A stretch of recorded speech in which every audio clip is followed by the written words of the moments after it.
조선동화를 제가 독극물이라고 한 이유는 이 언론기관들이 스스로 자유민주주의를 지키겠다고 맨날 얘기하면서 강정구 교수에 대한, 말하자면 사상적 소수파에 대한 불관용을 끊임없이 선동하고 있거든요. 이것이 열린사회의 적입니다. 우리가 가장 두려워해야 할 민주주의의 적은 괴팍한 견해가 아니고, 그걸 말하는 사람이 아니고, 그렇게 괴팍한 견해를 말하는 사람을 배제하고 말살하고 잡아다주려고 하는 불관용이거든요. 그것은 독입니다. 독. 조선동화에 보면 유용하고 올바른 정보가 많이 있습니다. 그래서 제가 표현이 과했죠. 수정하겠습니다. 조선동아일보는 독극물이 아니고 독극물이 조금 포함되어 있다. 불만이 없겠죠. 중앙일보는 불량식품이라고 그랬어요. 다른 스트레이트 기사나 이런 거 보면 멀쩡해요. 그러나 오피니언 페이지만 보면 조선동아하고 똑같거든요. 그래서 독극물의 함유도가 조선동아일보는 현저히 낮기 때문에 제가 불량식품이다 이렇게 얘기했습니다. 이 견해에 변함없습니다. 왜냐하면 이것이 대한민국 사회를 진짜 민주주의 사회로 발전시켜 나가는 요체거든요. 우리는 불관용과 싸워야 돼요. 강정구 교수의 주장에 저는 주장을 여지를 봐도 저런 주장을 뭐하러 하나 잘 모르겠어요. 그래서 뭐 어쨌다고? 그때 뭐 국민들이 사회주의 70% 좋다. 그거 어쨌단 말이에요. 그래서 요새도 여론조사 하면 대통령 지지도 20%밖에 안 나오잖아요. 그 참고하면 되지. 그쵸? 그때는 이런 일도 있었구나. 어떤 사람이 말하기를 대통령 지지도가 20%밖에 안 된다는 것은 내각이 불신임당했다는 얘기니까 총사퇴해라 이렇게 얘기하는데 국회를 한번 조사해볼까요? 지지율 몇 프로 나오나? 국회도 해산할까요? 여론조사 지지도 났다고 내각이 총사퇴해야 된다면 17대 국회도 해산해야 돼요. 맞습니까? 네. 한나라당은 정신이 나간 당이에요.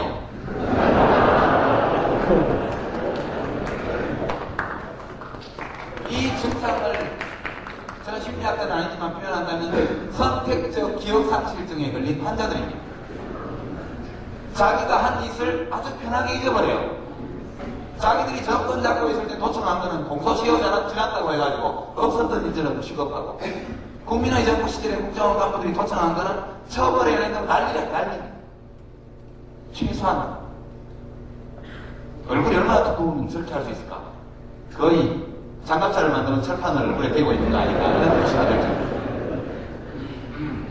국가 정체성 운운하면서 강정구 교수를 구속하지 않는다고 대통령을 우선 친북 인사 비슷하게 몰아갑니다. 정신이 있는 사람이에요. 박근혜 씨는 여전히 유신시대에 살고 있는 공주님입니까? 헌법의 유죄 추정 원칙에, 무죄 추정 원칙이라는 게 박근혜 대표에게는 아무 의미가 없나 봐요.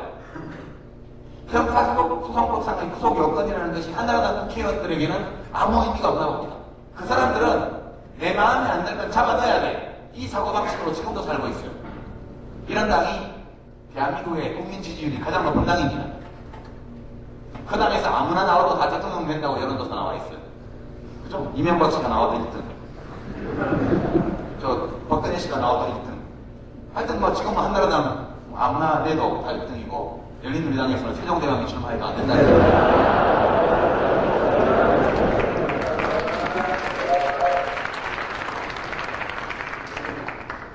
제가 헌법이 규정하고 있는 상태에 일치 또는 근접하도록 대한민국 사회를 바꿔나가는 것이 참여정부가 지향하는 개혁이다라고 말씀드릴 때 이것은 정치 분야에 그치는 것이 아닙니다. 우리들의 시민생활, 법률적인 측면 뿐만 아니라 경제, 사회, 문화 분야까지 다 가야 돼요. 지금 대통령 욕한다고 오늘 보니까 뭡니까 인민군 복장이고 대통령이, 그죠? 김종빈 검찰총장 목 잘라서 이렇게 들고 강정구 동문 건드리면 이렇게 되는 기야. 이런 패러디물이 이 독립신문에 떴습니다. 인터넷에는 독립신문이라고 그러는데, 지난번에 대통령을 총으로 저격하는 스나이퍼 사진을 게재했던 그 매체예요. 청와대에서 처벌을 원치 않는다고 얘기했습니다. 이것이 과연 헌법의 표현의 자유에 의거해서 보호할 만한 가치가 있는 행위인가? 이것에 대해서는 논란의 여지가 있을 수 있는데, 일단 피해 당사자인 대통령이 처벌을 원치 않는다 이렇게 말씀하셨어요. 박근혜 씨를 이렇게 만들었으면 어떻게 될까요? 끔찍하죠? 박근혜 씨가 대통령이고 제가 인터넷 언론사를 운영하면서 박근혜 씨를 히틀러 옷을 입혀가지고 한 다음에 뭐 이렇게 적당히 만들었어. 또는 박근혜 씨가 대통령인데 머리에다가 표적을 설치하고 총을 겨냥하는 이런 패러디를 게재했다. 어떻게 될까요? 뭐 내일은 기약하기 어렵죠. 그죠? 그 차이입니다. 지금 강정구 교수에 대해서 이 사람들이 하고 있는 것을 보면 한나라당과 그것을 지지하는 정치 세력 또는 지지하는 이른바 지식인 old rights든 new rights든 똑같아요. new는 떨어지고 new. 뭐가 새롭다는 거예요? 자기가 보수면 보수의 덕목을 지켜야 새로운 보수죠. 대한민국 보수는 old rights는 어떤 거냐면 이런 겁니다. 제가 또 흉bun김에 보수형 좀 봐야겠어요.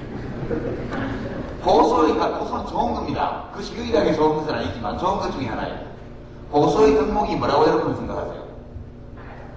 보수의 최대 덕목은 용기, 애국심, 희생정신, 품위, 예의범절 이런 것이 보수의 가장 중요한 덕목입니다.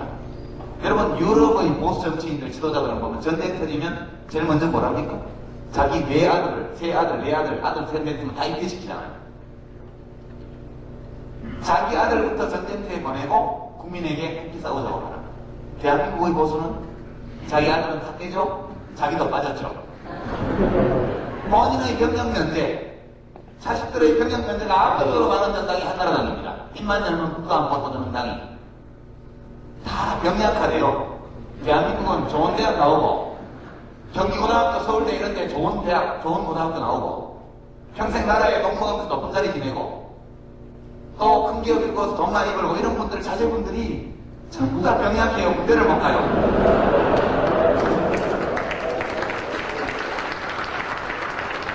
이거 잘못하면 유전자 결함이 있는 사람만 보수를 하는 게 아니냐. 네, 이런 오해를 불러일으킬 수 있죠.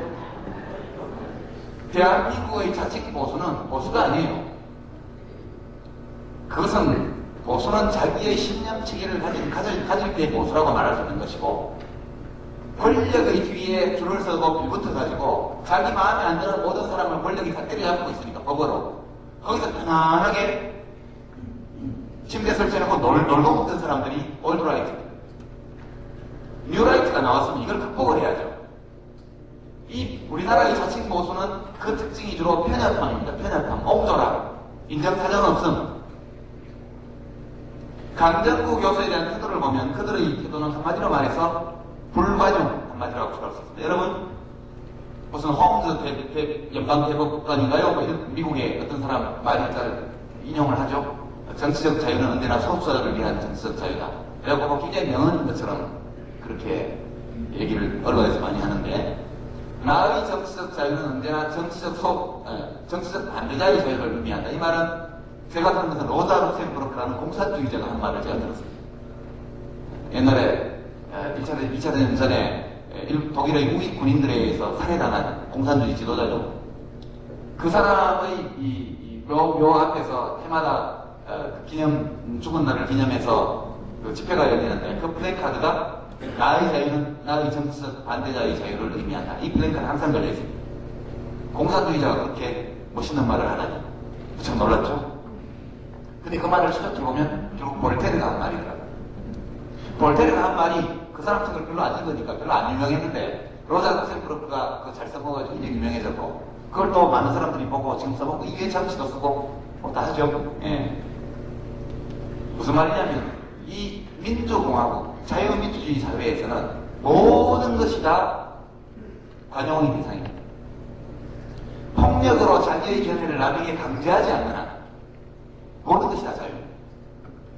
자유라는 것은 버나드 쇼의 표현을 들면 사회의 구성원 대부분이 저 터무니없다, 정말 터무니없다라고 생각하는 그런 견해를 형성하고 표현할 수 있을 때 비로소 의미가 있는 것입니다.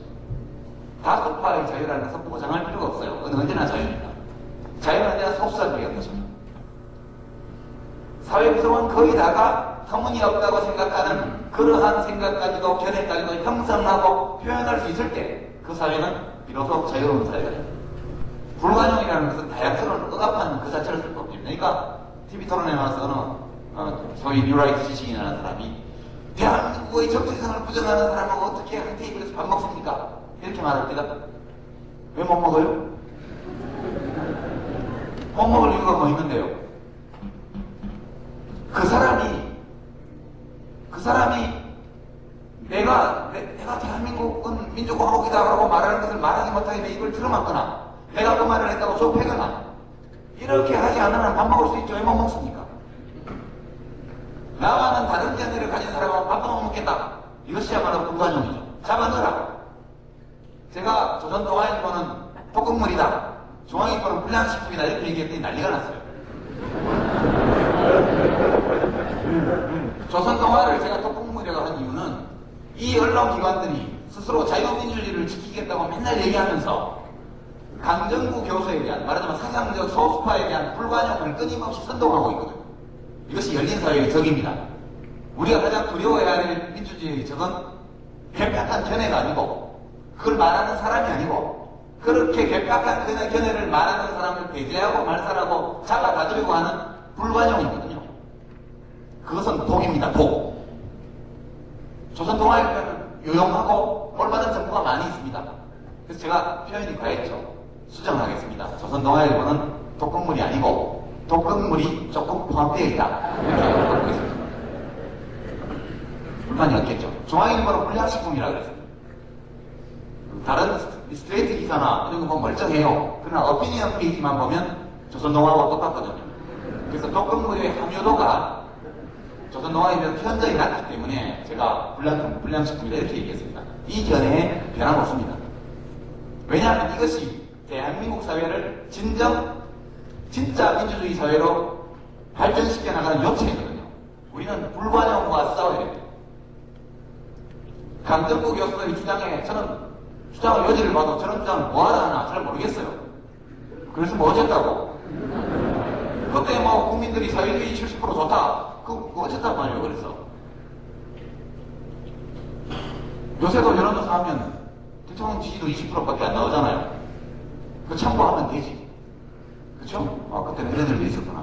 어떤 사람이 말하기를 대통령 지지도 20%밖에 안 된다는 것은 내각이 불신인당했다는 얘기니까 총사퇴를 이렇게 얘기하는데 국회를 한번 조사해볼까요? 지지율 몇 프로 나오나?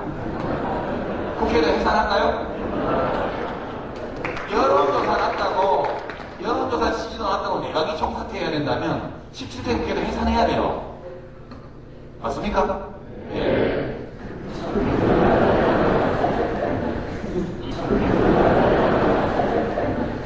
이게 남 욕하려고 하는 게 아니고 제가 이렇게 맨날 하니까 독설이나 내뿜 넘넘 이렇게 얘기하는데 제가 싸울 때는 언제나 불관용과 싸움 또는 때로는 거짓과 싸워요. 싸우는 방식이 좀 거칠어서 인간이 똑똑하긴 한 것 같은데 싸가지가 되게 없네. 이런 말을 듣습니다. 저도 싸가지 있게 살고 싶죠. 그쵸? 저는 늘 그렇게 생각합니다. 우리가 1987년도에 6월 항쟁을 할 때 여러분 가운데 나이가 좀 드신 분들은 그때 다 기억나실 겁니다. 화염병을 무지하게 던졌어요. 화염병을. 저도 던졌습니다. 고백까지 공소시효 지났으니까 처벌은 안 받겠어요. 소주병에 화염병 만드는 게 이게 너무 좀 소주병이 크고 이래갖고 반입도 어렵고 그래서 바카스병에다가 화염병을 실험을 많이 해봤거든요. 그래갖고 이제 저 북한 방면에 가서 저 바카스병에다가 이렇게 심지 꽂아가지고 해봤는데 잘 터지더라고. 잘 됐다. 이렇게 만들어서 바카스 박스에 넣어서 반입하면 되겠다. 반입을 많이 했는데 선수들이 연습을 안 해봐가지고 이게 소주병하고 터지는 시간이 달라요. 충분히 돌린 다음에 던져야 되는데 너무 빨리빨리 던져가지고 안 터지더라고. 그런 범죄 행위를 많이 했습니다. 제가 제 스스로 공소시효 지난 거 확실하죠? 공소시효나 그렇게 화염병을 들고 앞에 싸우고 있으면 뒤에 집회가 열렸습니다. 뒤에 저희가 경찰과 대치해서 화염병을 계속 던지면 강목 들고 이렇게 싸우고 있으면 뒤쪽에는 집회가 열려요. 해만 겁니다. 그게. 그럼 거기서 시민들이 모이고 제야단체가 유인물을 나눠줍니다. 소위 선전선동, 정부에서 말한 그런 걸 하죠. 저희는 진실과 정의를 전염시킨다 이렇게 용기도 전염되는 것이거든요. 바이러스는 질병만 전염되는 것이 아니라. 그러면 보면 행위 자체는 화염병 던지는 사람이 나쁘죠. 그 전경들도 전부 다 우리 형제들인데 걷다가 화염병을 던지니까 얼마나 못된 짓이에요. 그러나 국민들이 우리들의 미래에 대해서, 우리가 살고 있는 이 사회에 대해서, 우리 헌법이 규정하고 있는 이상적인 상태를 실현하기 위해서 무엇을 해야 될까를 논의하는 자체를 독재정권이 봉쇄하고 있으니까 그 자유의 공간을 얻기 위해서 우리는 불법행위를 했습니다. 화염병 던지라고요? 무지하게 얻어먹었죠. 나중에 대통령이 된 김대중, 김영삼 두 분도 여러 차례 우려를 표명했습니다. 젊은이들에 대해서. 제가 뉴스에서 그걸 보면서 하고 영감님, 그때는 영감도 별로 아니었지만 총재님, 우리도 왜 그걸 모르겠어요. 그렇지만 우리가 화염병들과 앞에서 안 싸우면 뒤에서 집회를 열 수가 없잖아요. 어떤 사람의 행위는 이게 자기 변명입니다. 좀. 아무리 그래도 점잖게 말해도 되는데 점잖게 말하면 임팩이 적거든. 점잖게 말하면 데모할 때 돌멩이가 아니고 연탄재 던지는 것밖에 안 되거든. 데미지를 못 주잖아요. 그러니까 돌멩이를 던지고 강목을 휘두르고 화염병을 던지거든요. 세게 붙어야 뒤에 공간이 확보되니까. 그러니까 무슨 문제를 제기하는 겁니다. 좀 흉악한 형태로. 그렇게 하다 보니까 제가 인간성 자체가 흉악한 놈이 아닌가 이런 생각이 저도 좀 들 때가 있습니다. 아, 내가 원래 성격이 모질고 정체성이 좀 포악해가지고 이렇게 하나보다 반성을 많이 하는데 잘 안 고쳐지더라고요. 팔자련이 알고 이렇게 살고 있습니다. 이제 맺어야 될 때가 왔는데 제 강연은 지금 여러분이 경제, 사회, 문화 다른 영역에서 참여정부 들어와서 어떤 변화가 일고 있는가 그래서 한번 같이 봐주십시오. 지금 대통령의 인기가 무지하게 없어가지고 뭐 되는 일이 없는 것처럼 보여요. 그죠? 그렇지만 이 참여정부가 출범하고 나서 무슨 일이 일어났는지를 한번 냉정히 돌아보시죠. 지금 행정중심 복합도시에 관해서 헌법재판소 결정이 곧 나올 텐데 또 위헌 결정이 나면 국회의원 사표 내자고 하는 사람 많습니다. 법 못 만들겠다. 뭐 만들어주면 다 위헌이라고 그러니까 하여튼 어떻게 나올지 모르겠어요. 지금 수도 분할, 수도 해체라고 한나라당에서 엄청 주장하는데 제가 충격받은 게 1978년도에 대학에 입학해서 서울에 왔더니 4일 날 방학을 하더라고요. 4월 19일. 4월 16일부터 방학이에요. 4월 20일까지. 갑자기 4.19 방학. 왜 합니까? 4일 날 데모할까봐 미리 방학 줘가 집에 다 보내는데 4박 5일짜리 방학. 그래서 제가 4.19 방학이 왔으니까 친구들이 무섭다. 야, 너 방학 때 어디 가? 글쎄 어디 갈까? 시골 안 가니? 뭔 시골? 집에 안 가냐고? 우리 집 시골 아니야. 어딘데? 대구 시내야. 시골이지. 서울 친구들에게는 서울을 제외하고 모든 곳이 다 시골이었습니다. 놀랍죠? 대구가 그 당시에 벌써 인구 100만이 넘는 대도시였는데 그 시내에 우리 집이 있었는데 저보고 시골이래요. 우리 집이. 이 지독한 서울 중심주의. 이거를 여기 결정적인 균열을 지금 내고 있습니다. 수도 분할이라고 멀쩡한 수도를 왜 부시냐고 한나라당에서 아우성을 치는데 부셔야 됩니다. 그죠? 여러분 미세먼지 경보 올렸죠 지금? 여러분 되면 이제 오존 경보 올리죠? 청계천에는 뭐 라돈이 흐른다고 그러던데 그죠? 그 폐암을 유발하는 가스로 악명이 높죠 라돈가스는. 이게 이대로는 안 되죠. 그런 거. 그 다음에 여러분 요즘처럼 이건 김대중 대통령이 한 업적 중에 하나는 이제 나타났는데 뭐 하우스 교수 비롯해서 IT, BT 분야의 새로운 기술, 제품 이런 것들이 전 세계에서 최초 DNB, 위생 DNB 같은 거는 표준을 우리나라가 장악하고 있지 않습니까? 국제 표준을. 이런 역사가 한 번 더 일찍 있었습니까? 물론 옛날에 집지 찍을 때 그죠?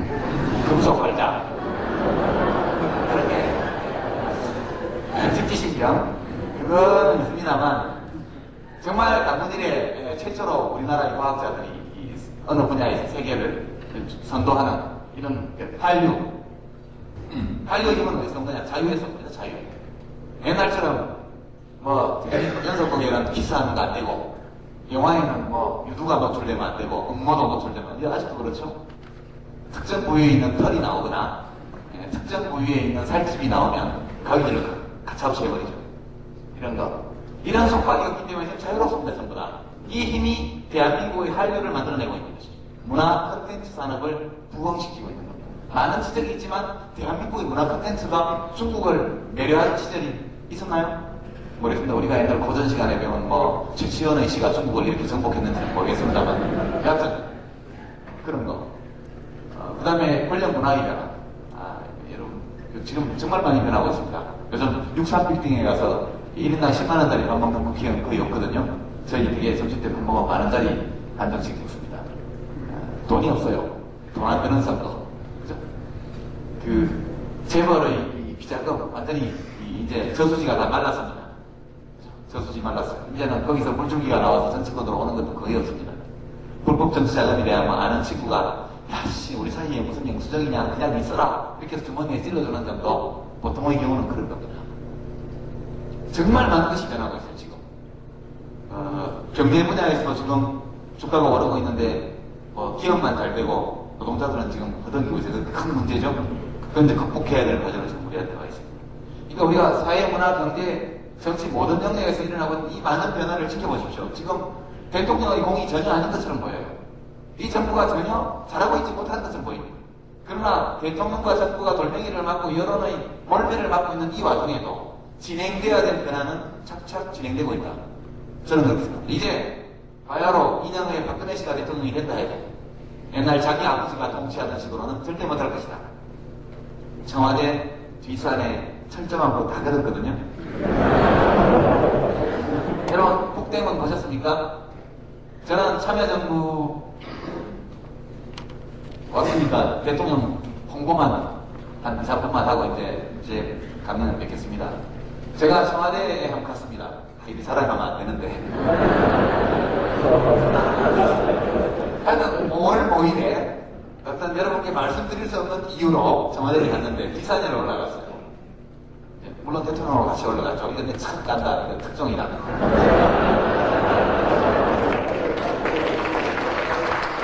근데 저는 거기 북대문이 있다고 몰랐어요. 그 맨 꼭대기로 올라갔는데 대문이 하나 있더라고. 그 설명을 대통령께서 해주시는데 이게 북대문입니다. 그러시더라고. 그걸 가만 생각하니까 남대문도 있고 동대문도 있고 서대문도 있는데 북대문은 못 들어갔잖아요. 사대문 아니라 그러는데 여러분 북대문은 몰랐죠? 그게 청와대 비상 꼭대기에 있더라고요. 거기 올라가니까 성북동 그 삼천각인가요? 그거하고 뭐 다 보여요. 이렇게 예쁘게. 거기를 개방했지 않습니까? 시민들에게. 모르시나요? 신천에 한번 가보십시오. 거기 아주 예쁩니다. 대통령이 그 문만 열고 나가면 시민들하고 바로 만날 수 있어요. 그래서 그 뒤에 겹겹이 철조망이 있었다고 들었는데 지금은 철조망이 하나도 없습니다. 근데 그 북대문으로 올라가는 중에 이건 얘기해도 괜찮을 거라. 거기에 골프 티샷 하는 데가 있었대요 옛날에. 노태우 대통령 시절까지. 북대문 바로 옆에 담벼락위에 골프 티샷 연습을 할 수 있게 이게 돼 있었다. 그래서 저는 골프를 못 치는데 한 번도 안 쳐봤는데 하여튼 티샷은 뭔지는 알거든요. 중계방송 많이 봐가지고. 근데 거기서 성북동 쪽으로 골짜기를 향해서 티샷을 하는 겁니다. 재밌겠더라고요. 그런데 이제 그걸 철거를 언제 했냐면 김영삼 대통령이 철거를 했어요. 얼마 전에도 노무현 대통령께서 김영삼 대통령이 참 통이 큰 분이다 이런 강산대 씨한테 1,100백억 확 줬다고. 강산대 씨는 그게 또 안기부 돈이 아니고 YS 돈이라고 자기는 부자라고 결백해놓고 반박했는데 그 돈이 안기부 돈 아니고 김영삼 씨가 무슨 재벌한테 받은 돈이면 뭐 자랑스러운 일을 할 겁니까? 불법 정치자가 받아 써놓고. 여하튼 거기 골프 티샷 하는 데가 있었는데 누가 없었냐면 김영삼 대통령이었습니다. 그래서 제가 경호실 직원한테 들은 얘기로는 과장인지 아닌지 모르지만 김영삼 대통령이 이제 올라오셔가지고 이거 먹어. 예, 이거 티샷 하는 데입니다. 이거 어디로 티샷 한다고 하니까 저 밑으로 합니다. 그럼 그건 누가 적어? 그거 부인들이 있습니다.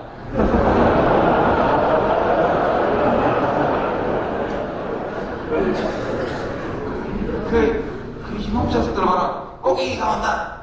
그랬다는 거 아닙니까? 그 꼭갱이는 왜요? 갖고 와라, 갖고 와. 꼭갱이 갖고 와. 뭐 이런 게 있어. 그러고 자기가 꼭갱이를 찍어버렸다. 군인들을 골프공 주스라고 그때 보냈어? 멋있죠? 우리 김영삼 전 대통령에서 박수 한번 쳐주십시오. 잘못한 일도 많지만 이런 에피소드는 들으면 그래도 이 사람이 굉장히 자기 나름으로는 진심이 있는 분이었구나 그런 느낌을 갖습니다. 그때 YS 대통령은 부셔버렸대요. 그거를. 지금은 배웠습니다. 그래서 이 얘기가 엇들려고 했는데 여하튼 보면 이제 노무현 대통령은 많은 국민들이 오해를 하시는데 보통 보면 주로 이제 정치적 적대 세력 한나라당 거리의 종이신문, 꼭 어디라고 말하지는 않겠습니다.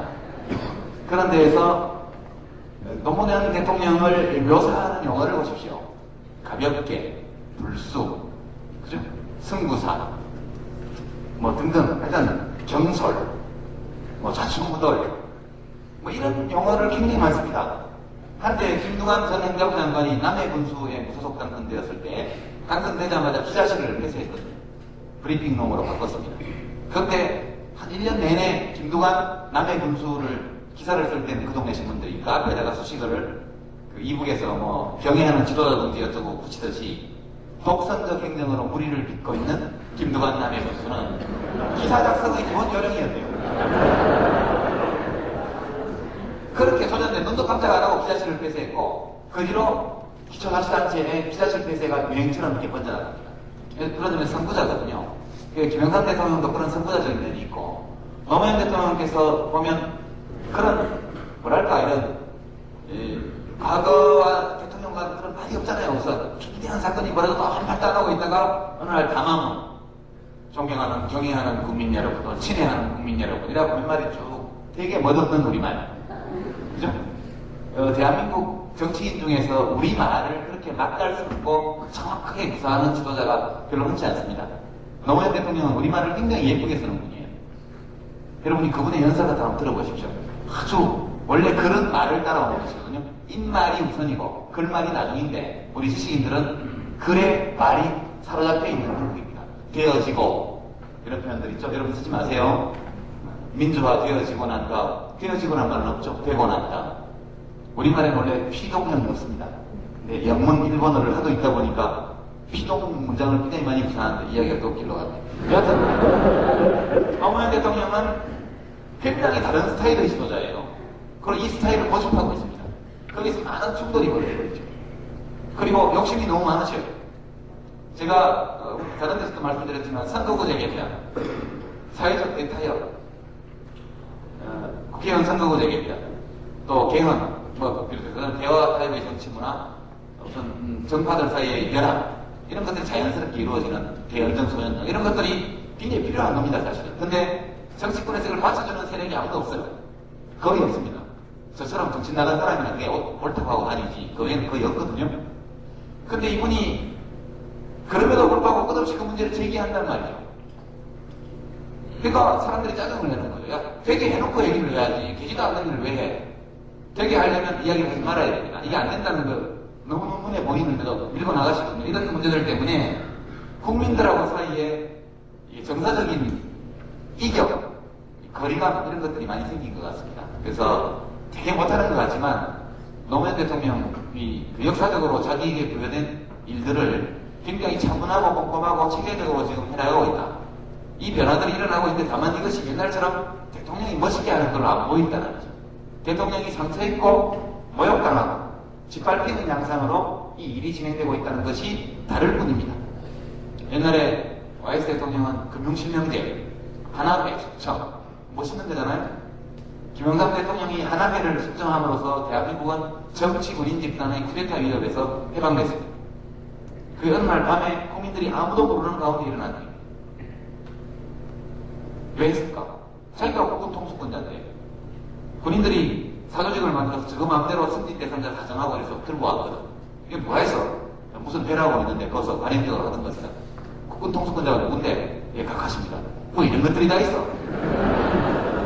전부 잘라 알려가지고 밤사이에 별이 50개가 날아. 멋있지 않습니까, 여러분? 저는 참 멋있다고 생각해요. 뭐 이런 것들이 다 있어. 협객.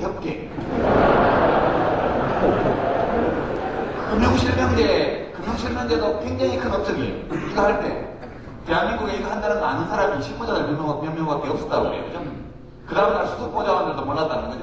그 다음날 수석보좌관 회의에 와서 어떤 너? 너가 놀랬지? 그랬다는 거 아닙니까? 김대중 대통령도 6.15 정상회담, 또 국민기초생활 보장제도, 또 IMF 금융위기를 뭐 완전히 극복한 건 아닙니다만 금융위기 자체는 초기에 굉장히 극복한 거 이런 것들이 사실은 굉장히 큰 업적이지만 이분들이 퇴임하실 때 지지율 10% 15% 이렇게 퇴임하셨습니다. 그만큼 우리나라가 갈등이 많은 사회였을 건데요. 그러나 이분들이 잘 나가실 때는 그런 멋있는 개혁들을 정말 멋있게 했어요.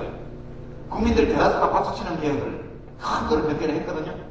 근데 여러분 노무현 대통령 돌아보십시오. 한 게 없잖아요. 그렇게 박수받는 걸. 행정수도 건설하는 것도 야당에서 그냥 뭐 위헌 소송 내고 뭐 예문하고 여론 나쁘고 그런 걸 하지 않습니까? 노무현 대통령이 하는 개혁은 대부분 다 여론 지지가 별로 없는 개혁이에요. 근데 이게 여론 지지가 별로 없는 개혁을 하는 것이 나쁜 일이냐? 그렇지 않습니다.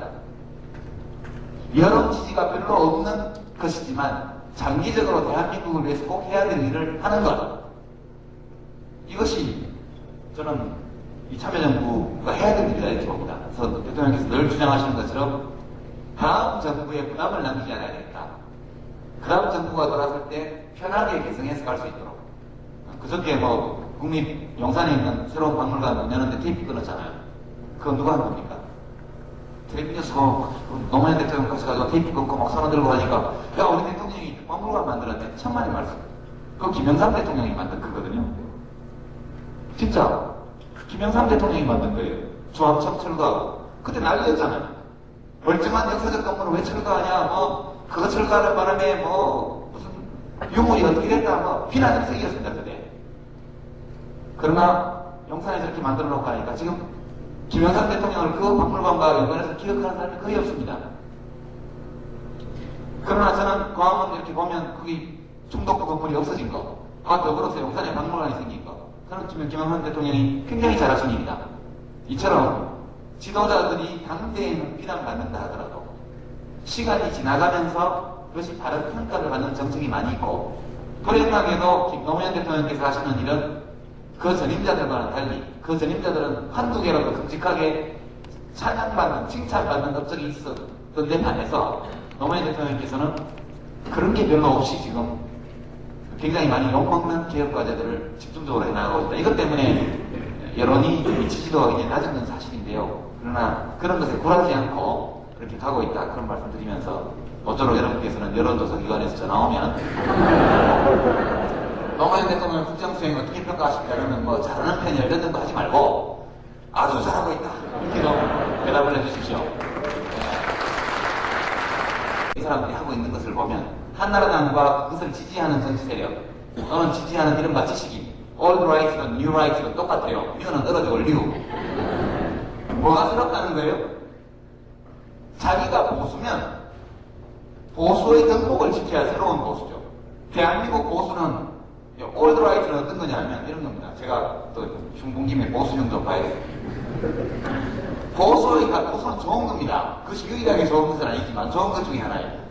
보수의 덕목이 뭐라고 여러분 생각하세요? 보수의 최대 덕목은 용기, 애국심, 희생정신, 품위, 예의범절 이런 것이 보수의 가장 중요한 덕목입니다. 여러분 유럽의 보수 정치인들 지도자들을 보면 전쟁 터지면 제일 먼저 뭐랍니까? 자기 외아들을, 새아들, 내아들, 아들, 셋, 넷 다 입대시키잖아요. 자기 아들부터 전쟁터에 보내고 국민에게 함께 싸우자고 하라. 대한민국의 보수는 자기 아들은 다 떼죠? 자기도 빠졌죠. 본인의 병력면제 자식들의 병력면제가 압도적으로 많은 정당이 한나라당입니다. 입만 열면 국가안보보장당이 다 병약하대요. 대한민국은 좋은 대학 나오고 경기고등학교, 서울대 이런 데 좋은 대학, 좋은 고등학교 나오고 평생 나라에 공무원도 높은 자리 지내고 또 큰 기업 일고서 돈 많이 벌고 이런 분들, 자제분들이 전부 다 병약해요. 군대를 못 가요.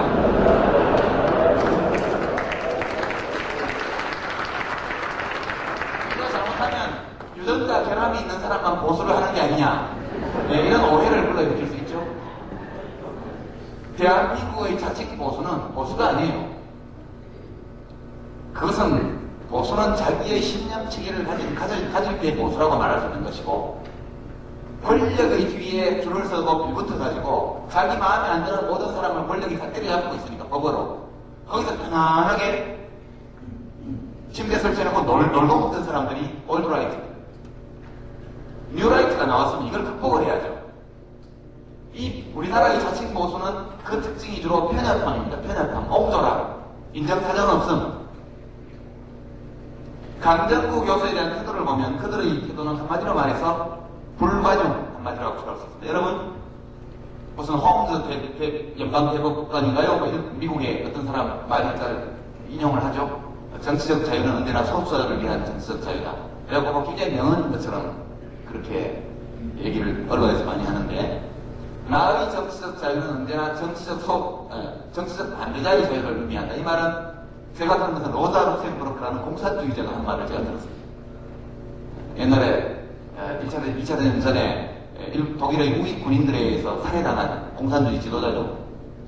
그 사람의 묘 앞에서 해마다 죽은 날을 기념해서 그 집회가 열리는데, 그 플래카드가 나의 자유는 나의 정치적 반대자의 자유를 의미한다. 이 플래카드 항상 걸려 있습니다. 공산주의자가 그렇게 멋있는 말을 하다니 참 놀랐죠. 근데 그 말을 추적해보면 결국 볼테르가 한 말이더라고요. 볼테르가 한 말이 그 사람 책을 별로 안 읽으니까 별로 안 유명했는데, 로자 루셈부르크가 그거 잘 써먹어가지고 굉장히 유명해졌고, 그걸 또 많은 사람들이 보고 지금 써먹고, 이게 정치도 쓰고 뭐 다 하죠. 예. 무슨 말이냐면 이 민주공화국, 자유민주주의 사회에서는 모든 것이 다 관용의 대상입니다. 폭력으로 자기의 견해를 남에게 강제하지 않는 한 모든 것이 다 자유입니다. 자유라는 것은 버나드 쇼의 표현을 들면 사회의 구성원 대부분이 저 터무니없다, 정말 터무니없다라고 생각하는 그런 견해를 형성하고 표현할 수 있을 때 비로소 의미가 있는 것입니다. 다수파의 자유라는 것은 보장할 필요가 없어요. 그건 언제나 자유입니다. 자유는 언제나 소수자를 위한 것입니다. 사회 구성원 거의 다가 터무니없다고 생각하는 그러한 생각까지도 견해까지도 형성하고 표현할 수 있을 때 그 사회는 비로소 자유로운 사회가 됩니다.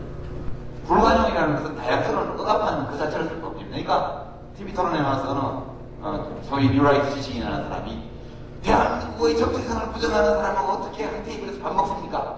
이렇게 말합니다. 왜 못 먹어요? 못 먹을 이유가 뭐 있는데요? 그 사람이 내가 대한민국은 민주공화국이다라고 말하는 것을 말하지 못하게 되면 입을 틀어막거나, 내가 그 말을 했다고 좁혀거나 이렇게 하지 않으면 밥 먹을 수 있죠. 왜 못 먹습니까? 나와는 다른 견해를 가진 사람하고 밥도 못 먹겠다. 이것이야말로 불관용이죠. 잡아넣으라.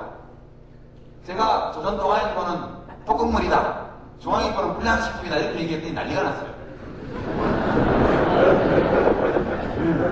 조선동아를 제가 독극물이라고 한 이유는 이 언론기관들이 스스로 자유민주주의를 지키겠다고 맨날 얘기하면서 강정구 교수에 대한, 말하자면 사상적 소수파에 대한 불관용을 끊임없이 선동하고 있거든요. 이것이 열린사회의 적입니다. 우리가 가장 두려워해야 될 민주주의의 적은 괴팍한 견해가 아니고, 그걸 말하는 사람이 아니고, 그렇게 괴팍한 견해를 말하는 사람을 배제하고 말살하고 잡아다들고 하는 불관용이거든요. 그것은 독입니다. 독. 조선동아일보는 유용하고 올바른 정보가 많이 있습니다. 그래서 제가 표현이 과했죠. 수정하겠습니다. 조선동아일보는 독극물이 아니고 독극물이 조금 포함되어 있다, 이렇게 하고 있습니다. 불만이 없겠죠. 중앙일보는 불량식품이라고 그랬습니다. 다른 스트레이트 기사나 이런 거 보면 멀쩡해요. 그러나 어피니언 페이지만 보면 조선동아하고 똑같거든요. 그래서 독극물의 함유도가 조선동아일보는 현저히 낮기 때문에 제가 불량식품이다 이렇게 얘기했습니다. 이 견해에 변함없습니다. 왜냐하면 이것이 대한민국 사회를 진짜 민주주의 사회로 발전시켜 나가는 요체거든요.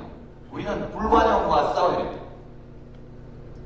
강정구 교수의 주장에 저는 주장의 여지를 봐도 저런 주장을 뭐하다 하나 잘 모르겠어요.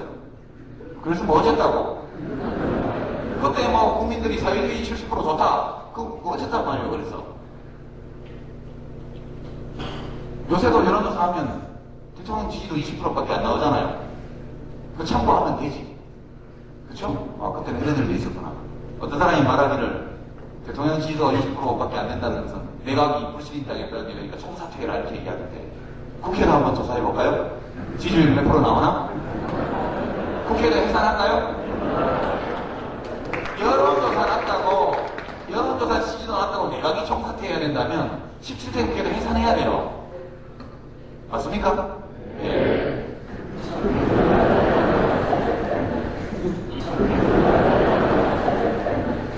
이게 남 욕하려고 하는 게 아니고 제가 이렇게 맨날 얘기하거든요. 독설이 나네, 뿜넘넘 이렇게 얘기하는데 제가 싸울 때는 언제나 불가능과 싸웁니다. 또는 때로는 거짓과 싸워요. 싸우는 방식이 좀 거칠어서 인간이 똑똑하긴 한 것 같은데 싸가지가 되게 없네. 네, 이런 말을 듣습니다. 저도 싸가지 있게 살고 싶죠. 그렇죠? 저는 늘 그렇게 생각합니다. 우리가 1987년도에 6월 항쟁을 할 때 여러분 가운데 연세가 나이가 좀 드신 분들은 그때 다 기억나실 겁니다. 화염병을 무지하게 던졌어요. 화염병을. 저도 던졌습니다. 고행까지 공소시효 지났으니까 처벌은 안 받는. 소주병에 화염병 만드는 게 이게 너무 좀 소주병이 크고 이래갖고 반입도 어렵고 그래서 바카스병에다가 화염병을 실험을 많이 해봤거든요. 그래 한번 이제 저 북한 방면에 가서 저 바카스병에다가 이렇게 심지 꽂아가지고 해봤는데 잘 터지더라고. 잘 됐다. 이렇게 만들어서 바카스 박스에 넣어서 반입하면 되겠다. 반입을 많이 했는데 선수들이 연습을 안 해봐가지고 이게 소주병하고 터지는 시간이 달라요. 예, 충분히 돌린 다음에 던져야 되는데 너무 빨리빨리 던져가지고 안 터지더라고요. 그런 범죄 행위를 많이 했습니다. 제가 제 스스로 공소시효 지난 거 확실하죠? 공소시효는 그렇게 화염병을 들고 앞에 싸우고 있으면 뒤에 집회가 열렸습니다. 뒤에 저희가 경찰과 대치해서 화염병을 계속 던지면 강목 들고 이렇게 싸우고 있으면 뒤쪽에는 집회가 열려요. 해방입니다. 그게. 그럼 거기서 시민들이 모이고 제한단체가 유인물을 나눠줍니다. 소위 선전선동, 정부에서 말한 그런 걸 하죠. 저희는 진실과 정의를 전염시킨다 이렇게 용기도 전염되는 것이거든요. 바이러스는 질병만 전염되는 것이 아니라. 그러면 보면 행위 자체는 화염병 던지는 사람이 나쁘죠. 그 정경들도 전부 다 우리 형제들인데 걷다가 화염병을 던지니까 얼마나 못된 짓이에요. 그러나 국민들이 우리들의 미래에 대해서, 우리가 살고 있는 이 사회에 대해서, 우리 헌법이 규정하고 있는 이상적인 상태를 실현하기 위해서 무엇을 해야 될까를 논의하는 자체를 독재정권이 봉쇄하고 있으니까 그 자유의 공간을 얻기 위해서 우리는 불법행위를 했습니다. 화염병 던지라고요? 무지하게 얻어먹었죠. 나중에 대통령이 된 김대중, 김영삼 두 분도 여러 차례 우려를 표명했습니다. 젊은이들에 대해서. 제가 뉴스에서 그걸 보면서 하고 영감님, 그때는 영감도 별로 아니었지만 총대님, 우리도 왜 그걸 모르겠어요. 그렇지만 우리가 화염병들과 앞에서 안 싸우면 뒤에서 집회를 열 수가 없잖아요. 어떤 사람의 행위는 이게 자기 변명입니다. 좀. 아무리 그래도 점잖게 말해도 되는데 점잖게 말하면 임팩이 적거든. 점잖게 말하면 데모할 때 돌멩이가 아니고 연탄재 던지는 것밖에 안 되거든. 데미지를 못 주잖아요. 그러니까 돌멩이를 던지고 강목을 휘두르고 화염병을 던지거든요. 세게 붙어야 뒤에 공간이 확보되니까. 그럼 좀 문제를 제기하는 겁니다. 좀 흉악한 형태로. 그렇게 하다 보니까 제가 인간성 자체가 흉악한 놈이 아닌가 이런 생각이 저도 좀 들 때가 있습니다. 아, 내가 원래 성격이 모질고 정체성이 좀 포악해가지고 이렇게 하나보다 반성을 많이 하는데 문도 있고 서대문도 있는데 북대문은 못 들어봤잖아요. 사대문 아니라 그러는데 여러분 북대문은 몰랐죠? 그게 청와대 비상 꼭대기에 있더라고요. 거기 올라가니까 성북동 그 삼천각인가요? 그거하고 뭐 다 보여요. 이렇게 예쁘게. 거기를 개방했지 않습니까? 시민들에게. 모르시나요? 시청에서 한번 가보십시오. 우리 아주 예쁩니다. 대통령이 건물만 열고 나가면 시민들하고 바로 만날 수 있어요. 그래서 그 뒤에 격벽의 철조망이 있었다고 들었는데 지금은 철조망이 하나도 없습니다. 근데 그 북대문으로 올라가는 중에 이건 얘기해도 괜찮을 거라. 거기에 골프 티샷 하는 데가 있었대요. 옛날에 노태우 대통령 시절까지 북대문 바로 옆에 담벼락위에 골프 티샷 연습을 할 수 있게 이게 돼 있었다. 그래서 저는 골프를 못 치는데 한 번도 안 쳐봤는데 하여튼 티샷은 뭔지는 알거든요. 중계방송 많이 봐가지고. 근데 거기서 성북동 쪽으로 골짜기를 향해서 티샷을 하면 재밌겠더라고요. 그런데 이제 그걸 철거를 언제 했냐면 김영삼 대통령이 철거를 했어요. 그 얼마 전에도 노무현 대통령께서 김영삼 대통령이 참 통이 큰 분이다 이런 강산대 씨한테 1,100억을 확 줬다고. 반만지시는 그게 또 안기부 돈이 아니고 YS 돈이라고 자기는 부자라고 결백하고 반만드는데 그 돈이 안기부 돈 아니고 김영삼 씨가 무슨 재벌한테 받은 돈이면 뭐 자랑스러운 일 할 겁니까? 불법 정치자가 받아 써놓고. 여하튼 거기 골프 시작하는 데가 있었는데 누가 없었냐면 김영삼 대통령이 없었다. 그래서 제가 경호실 직원한테 들은 얘기로는 과장인지 아닌지 모르지만 김영삼 대통령이 이제 올라오셔가지고 이거 뭐고? 예, 이거 티샷 하는 데입니다. 이거 어디로 티샷 한단 말이고 저 밑으로 합니다. 그럼 그건 누가 적어놓어? 그거 본인들이 있습니다.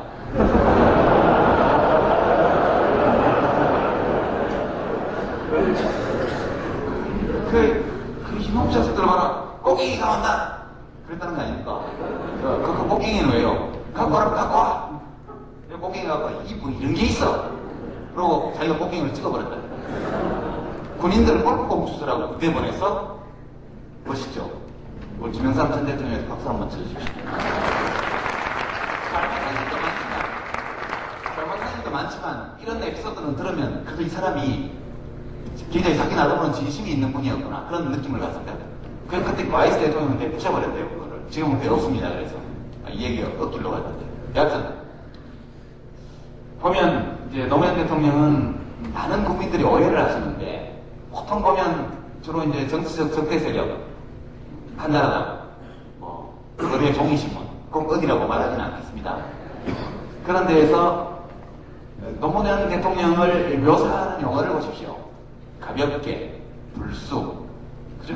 승부사, 뭐 등등, 하여튼 경솔, 뭐 좌충우돌, 뭐 이런 용어를 굉장히 많이 씁니다. 한때 김두관 전 행정부 장관이 남해군수에 무소속 당선되었을 때 당선되자마자 기자실을 폐쇄했거든요. 브리핑룸으로 바꿨습니다. 그때 한 1년 내내 김두관 남해군수를 기사를 쓸 때는 그 동네 신문들이 그 앞에다가 수식어를 그 이북에서 뭐 병행하는 지도자든지 어쩌고 붙이듯이 독선적 행정으로 무리를 빚고 있는 김두관 남해군수는 기사 작성의 기본 요령이었대요. 그렇게 조졌는데 눈도 깜짝 안 하고 기자실을 폐쇄했고 그 뒤로 기초자치단체의 기자실 폐쇄가 유행처럼 이렇게 번져나갑니다. 그런 점에서 선구자거든요. 김영삼 대통령도 그런 선구자적인 면이 있고 노무현 대통령께서 보면 그런 뭐랄까 이런 과거와 대통령과 그런 말이 없잖아요. 우선 중대한 사건이 벌어져도 아무 말도 안 하고 있다가 어느 날 담화문 존경하는 경애하는 국민 여러분 친애하는 국민 여러분이라고 몇 마디 쭉 되게 멋없는 우리말 그죠? 대한민국 정치인 중에서 우리말을 그렇게 맛깔스럽고 정확하게 구사하는 지도자가 별로 흔치 않습니다. 노무현 대통령은 우리말을 굉장히 예쁘게 쓰는 분이에요. 여러분이 그분의 연설 같은 거 한번 들어보십시오. 아주 원래 그런 말을 따라오는 것이거든요. 인말이 우선이고 글말이 나중인데 우리 지식인들은 글의 말이 사로잡혀 있는 한국입니다. 되어지고 이런 표현들 있죠. 여러분 쓰지 마세요. 민주화 되어지고 난 다음 되어지고 난 말은 없죠. 되고 난 다음 우리말에는 원래 피동형이 없습니다. 근데 영문 일본어를 하도 있다 보니까 피동 문장을 굉장히 많이 구사하는데 이야기가 또 길러 갔네요. 여하튼 노무현 대통령은 굉장히 다른 스타일의 지도자예요. 그리고 이 스타일을 고집하고 있습니다. 거기서 많은 충돌이 벌어지고 있죠. 그리고 욕심이 너무 많으셔요. 제가 다른 데서도 말씀드렸지만 선거구제 개편, 사회적 대타협, 국회의원 선거구제 개편, 또 개헌, 뭐 비롯해서 대화 타협의 정치문화, 우선 정파들 사이의 연합 이런 것들이 자연스럽게 이루어지는 대연정 소연정 이런 것들이 굉장히 필요한 겁니다 사실은. 근데 정치권에서 이걸 받쳐주는 세력이 아무도 없어요. 거의 없습니다. 저처럼 정신 나간 사람이나 그게 옳다고 하고 다니지 그 외에는 거의 없거든요. 근데 이분이 잘 안 고쳐지더라고요. 팔자련이 알고 이렇게 살고 있습니다. 이제 맺어야 될 때가 왔는데 제 강연은 지금 여러분이 경제, 사회, 문화 다른 영역에서 참여정부 들어와서 어떤 변화가 일고 있는가 그래서 한번 같이 봐주십시오. 지금 대통령이 인기가 무지하게 없어가지고 뭐 되는 일이 없는 것처럼 보여요. 그죠? 그렇지만 이 참여정부가 출범하고 나서 무슨 일이 일어났는지를 한번 냉정히 돌아보시죠.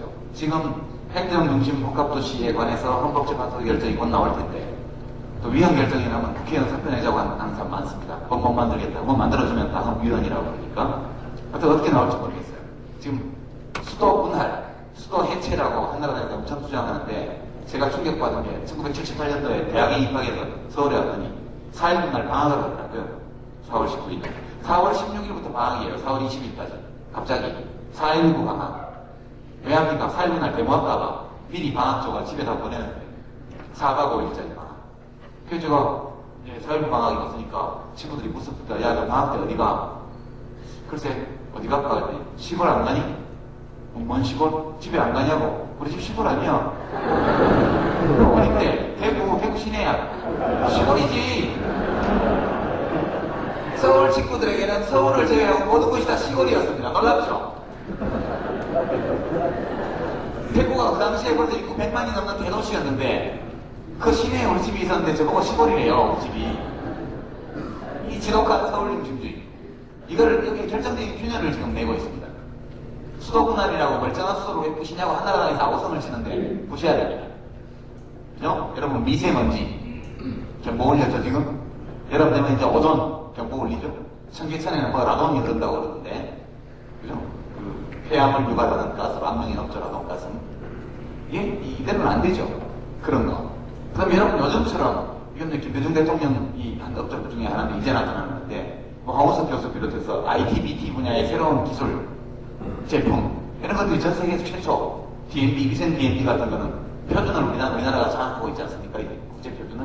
이런 역사가 한 번 더 일찍 있었습니까? 물론 옛날에 집지 찍을 때 금속 발자 그렇게 집지 신경 그거는 있습니다만 정말 단문일에 최초로 우리나라의 과학자들이 이 어느 분야의 세계를 선도하는 이런 한류. 한류의 힘은 어디서 온 거냐? 자유에서 온 거죠, 자유. 옛날처럼 뭐 연속곡에는 키스하는 거 안 되고 영화에는 뭐 유두가 노출되면 안 되고 음모도 노출되면 안 돼요. 아직도 그렇죠? 특정 부위에 있는 털이 나오거나 특정 부위에 있는 살집이 나오면 거기를 가차없이 해버리죠. 이런 거. 이런 속박이 없기 때문에 자유롭습니다, 전부 다. 이 힘이 대한민국의 한류를 만들어내고 있는 것이죠. 문화 콘텐츠 산업을 부흥시키고 있는 겁니다. 많은 지적이 있지만 대한민국의 문화 콘텐츠가 중국을 매료하는 시절이 있었나요? 모르겠습니다. 우리가 옛날 고전 시간에 배운 뭐 최치원의 시가 중국을 이렇게 정복했는지는 모르겠습니다만 여하튼 그런 거. 그 다음에 권력 문화의 변화. 여러분 지금 정말 많이 변하고 있습니다. 요즘 63빌딩에 가서 1인당 10만원짜리 밥 먹는 국회의원 거의 없거든요. 저희 되게 점심때 밥 먹어 만원짜리 한정식 먹습니다. 돈이 없어요. 돈 안 드는 선거. 그죠? 그 재벌의 이 비자금 완전히 이제 저수지가 다 말랐습니다. 저수지 말랐어요. 이제는 거기서 물줄기가 나와서 정치권으로 오는 것도 거의 없습니다. 불법 정치자금에 대한 뭐 아는 친구가 야씨 우리 사이에 무슨 영수증이냐 그냥 있어라 이렇게 해서 주머니에 찔러주는 정도 보통의 경우는 그럴 겁니다. 정말 많은 것이 변하고 있어요 지금. 경제 분야에서도 지금 주가가 오르고 있는데 기업만 잘 되고 노동자들은 지금 허덕이고 있어요. 큰 문제죠. 그런데 극복해야 될 과정을 지금 우리가 들어가 있습니다. 그러니까 우리가 사회, 문화, 경제, 정치 모든 영역에서 일어나고 있는 이 많은 변화를 지켜보십시오. 지금 대통령의 공이 전혀 아닌 것처럼 보여요. 이 정부가 전혀 잘하고 있지 못한 것처럼 보입니다. 그러나 대통령과 정부가 돌멩이를 맞고 여론의 몰매를 맞고 있는 이 와중에도 진행돼야 될 변화는 착착 진행되고 있다. 저는 그렇게 생각합니다. 이제 바야로 이명의 박근혜 씨가 대통령이 된다 해도 옛날 자기 아버지가 통치하던 식으로는 절대 못할 것이다. 청와대 뒷산에 철저한 거 다 걸었거든요. 여러분 북대문 보셨습니까? 저는 참여정부 왔으니까 대통령 홍보만 한 2, 3분만 하고 이제 강연을 뵙겠습니다. 제가 청와대에 한번 갔습니다. 이리 살아가면 안 되는데. 하여튼 5월 5일에 어떤 여러분께 말씀드릴 수 없는 이유로 청와대를 갔는데 뒷산으로 올라갔어요. 물론 대통령으로 같이 올라갔죠. 이건 내 참 깐다. 이건 특종이다.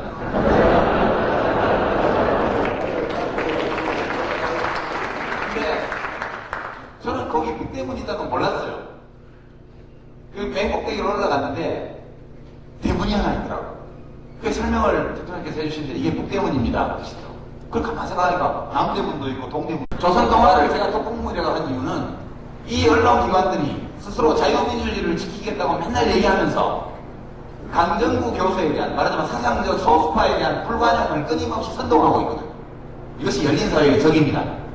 우리가 가장 두려워해야 할 민주주의의 적은 괴팍한 견해가 아니고 그걸 말하는 사람이 아니고 그렇게 괴팍한 견해를 말하는 사람을 배제하고 말살하고 잡아다주려고 하는 불관용이거든요.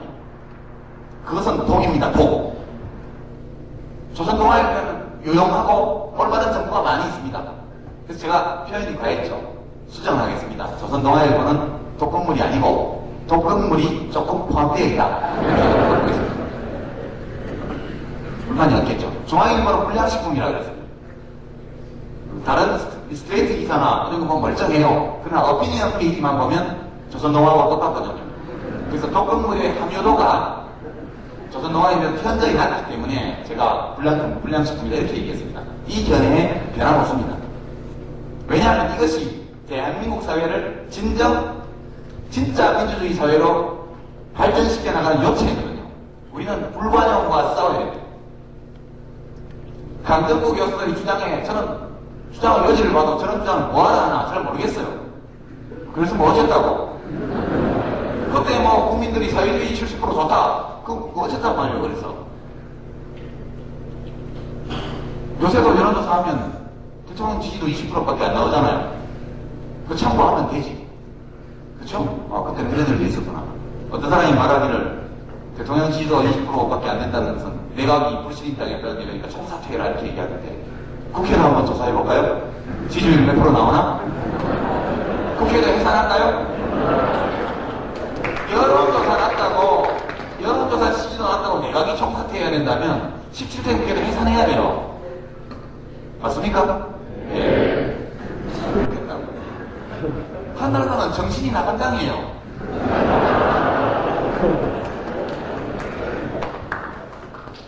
이 증상을 저는 심리학자는 아니지만 표현한다면 선택적 기억상실증에 걸린 환자들입니다. 자기가 한 짓을 아주 편하게 잊어버려요. 자기들이 정권 잡고 있을 때 도청한 거는 공소시효 지났다고 해가지고 없었던 일처럼 취급하고 국민의 정부 시절에 국정원 간부들이 도청한 거는 처벌해야 된다고 난리야 난리. 최소한 얼굴이 얼마나 두꺼우면 저렇게 할 수 있을까? 거의 장갑차를 만드는 철판을 얼굴에 대고 있는 거 아닌가 이런 뜻이가 될 정도. 국가 정체성 운운하면서 강정구 교수를 후속하지 않는다고 대통령을 무슨 친북 인사 비슷하게 몰아갑니다. 정신이 있는 사람이에요. 박근혜 씨는 여전히 유신시대에 살고 있는 공주님입니까? 헌법의 무죄 추정 원칙이라는 게 박근혜 대표에게는 아무 의미가 없나 봐요. 형사소송법상의 구속 요건이라는 것이 한나라당 국회의원들에게는 아무 의미가 없나 봅니다. 그 사람들은 내 마음에 안 들면 잡아넣어야 돼. 이 사고방식으로 지금도 살고 있어요. 이런 당이 대한민국의 국민 지지율이 가장 높은 당입니다. 그 당에서 아무나 나와도 다 대통령 된다고 여론조사 나와 있어요. 그죠? 이명박 씨가 나와도 1등. 박근혜 씨가 나와도 1등. 하여튼 뭐 지금은 한나라당 아무나 내도 다 1등이고 열린우리당에서는 세종대왕이 출마해도 안 된다는 거예요.